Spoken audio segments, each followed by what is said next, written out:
Nammo Phat, good morning. Thank you for joining me for our daily practice check-in. Listen, listen, listen.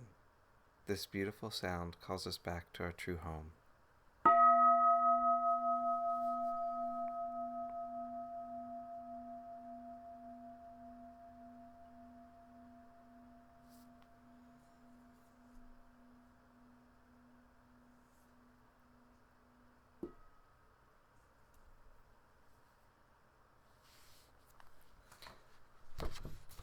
The third mindfulness training. Aware of the suffering caused by sexual misconduct, I vow to cultivate responsibility and learn ways to protect the safety and integrity of individuals, couples, families, and society. I am determined not to engage in sexual relations without love and a long-term commitment. To preserve the happiness of myself and others, I am determined to respect my commitments and the commitments of others. I will do everything in my power to protect children from sexual abuse and to prevent couples and families from being broken by sexual misconduct.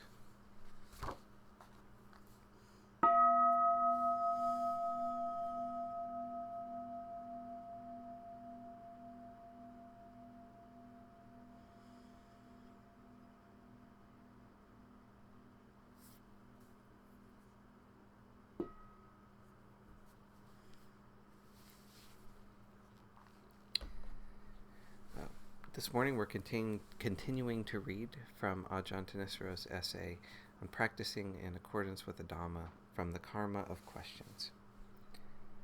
The process of self-examination recommended in this passage includes the principles discussed under the first three factors for stream entry. You pay appropriate attention to your own intentions and actions and to their results to see whether they qualify as skillful or unskillful. If you notice that any of your bodily or verbal actions have led to harmful results, you approach a person of integrity and listen to his or her advice. In this way, you combine the two principles that Itivuttaka 16 and 17 recommend as the most helpful internal and external principles for awakening: appropriate attention and friendship with admirable people. It is no coincidence that these are precisely the two principles recommended in the discourse to the Kalamas.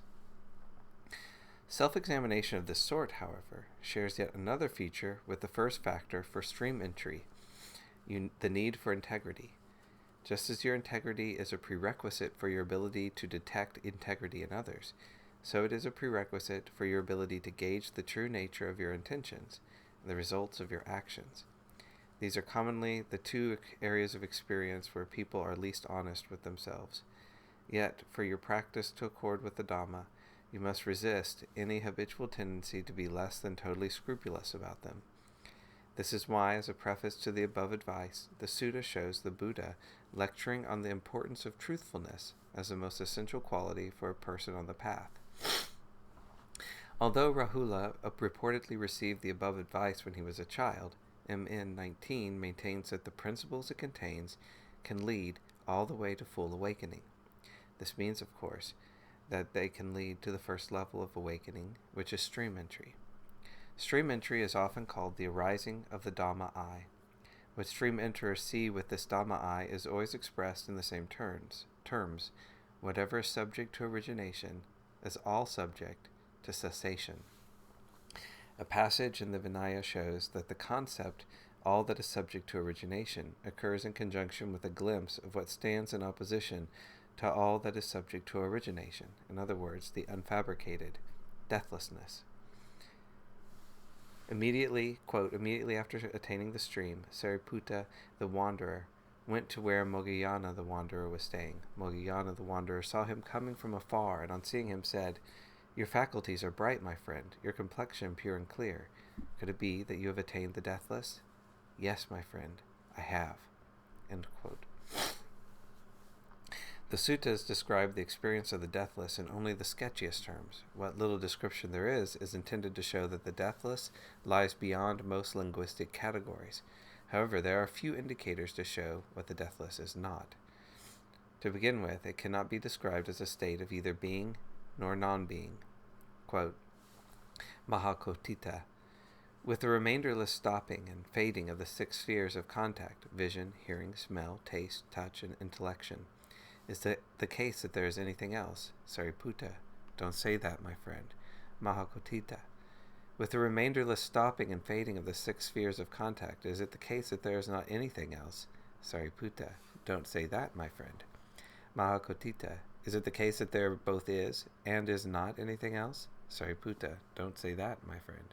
Mahakotita, is it the case that there neither is nor is not anything else? Sariputta, don't say that, my friend. Mahakotita, being asked if there is anything else, you say, don't say that, my friend. Being asked if there is not anything else, if there both is and is not anything else, if there neither is nor not anything else, you say, don't say that, my friend. Now, how is the meaning of this statement to be understood? Sariputta, saying, is it the case that there is anything else? Is it the case that there is not anything else? Is it the case that there both is and is not anything else? Is it the case that there either is nor is not anything else? One is objectifying non-objectification. However far the 6 spheres of contact go, that is how far objectification goes. However far objectification goes, that is how far the 6 spheres of contact go. With the remainderless fading and stopping of the 6 spheres of contact, there comes to be the stopping, the allaying of objectification. AN 4-173.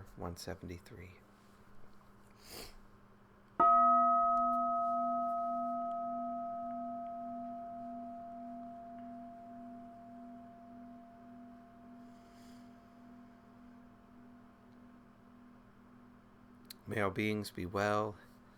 May all beings be happy. May all beings be peaceful. Sadhu, sadhu, sadhu. Thank you for joining me this morning.